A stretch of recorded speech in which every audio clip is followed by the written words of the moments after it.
A beautiful, misplaced 2,000-year-old ring has been discovered in Jerusalem, city of David.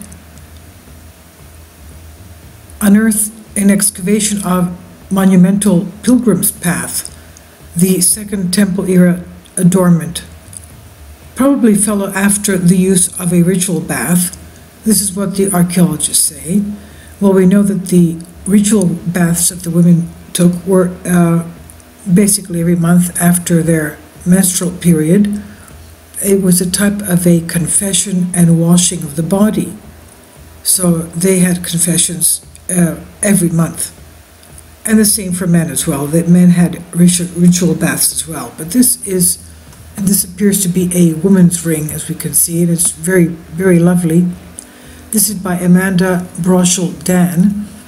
Some 2,000 years ago, they estimate, a Jewish penitent misplaced this bronze ring during a climb of a 600-meter long, about 2,000 feet, pilgrim's thoroughfare. It leads to the Temple Mount. The recent discovery of the ring is today heavily corroded, as we can see, with a central blue semi-precious stone that still sparkles. The ring was discovered at the city of David's sifting project in Emek HaChurim. It was, of course, in a bucket of dirt excavated from a structure on the side of the board, about 24 feet wide, and that is thought to have been the house ritual bath, or the mikveh. Now, according to the city of David archaeologists, the worshippers probably lost the ring when fresh from the ritual purification prior to ascent to the Temple Mount. From what I understand, though, they are supposed to remove everything before they have the ritual bath. Perhaps it fell from their belongings, as they placed them somewhere to pick them up later on. I don't know. Well, that happens. Now, for the past 7 years in the City of David National Park in Jerusalem, archaeologists have been excavating subterranean stairways that once served as main artery to the Temple Mount. It was beginning at the intersection of the Kidron Valley and Ben Hinnom valleys. Quote, every step on the street brought the pilgrims closer to the temple, end quote. This is what the City of David archaeologist Nashon Zanton said in a recent video tour of this area. He said, imagine to yourselves the joy, the songs, the prayers, the spiritual journey that these people experience when they know they are just meters away from reaching the gates of the temple while climbing the monument staircase. Of course, the Hebrews were to go to the temple at least once a year, but they used to go on big holidays, and it was a blessed occurrence, of course. The pilgrim's road ascending from the pool of Siloam to the Jewish temple dates no earlier than 30 to 31 AD, according to the time of the Roman governor Pontius Pilate. In the video, Zanton emphasizes that this was when Jesus was, of course, to be sentenced to his passion. According to the City of David, and the Herodian Road was lined with shops, of course, and businesses, and they served thousands of pilgrims to Jerusalem on major holidays. The broad road is a monumental achievement.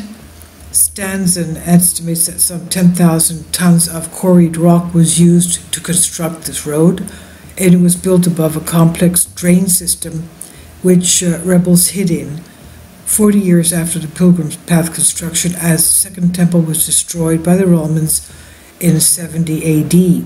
That's when we had the end of the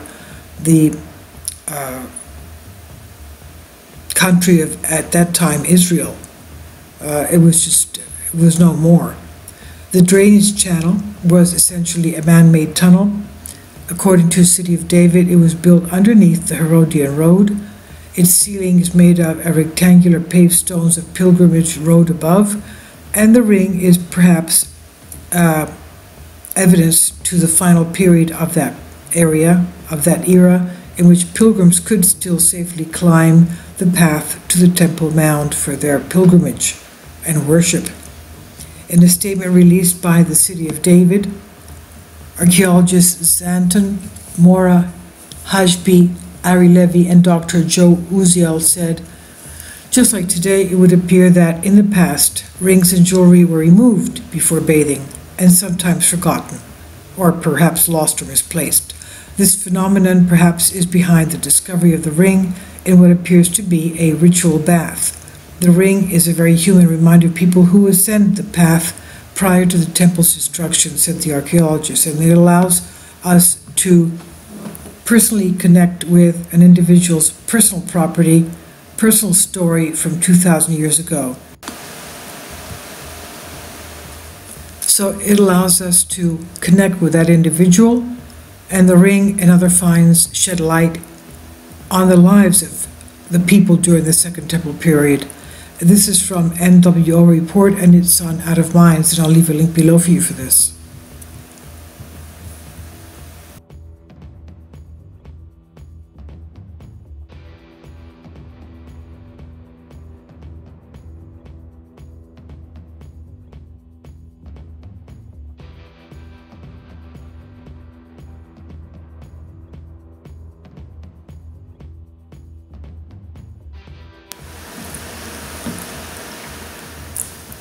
If you'd like to join me on my Patreon account, you will hear content not covered by mainstream media.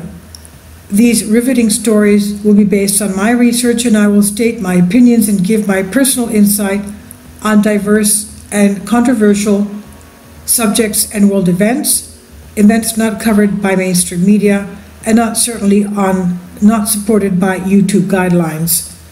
So whatever I have on my Patreon, most of those will not be on my YouTube channel.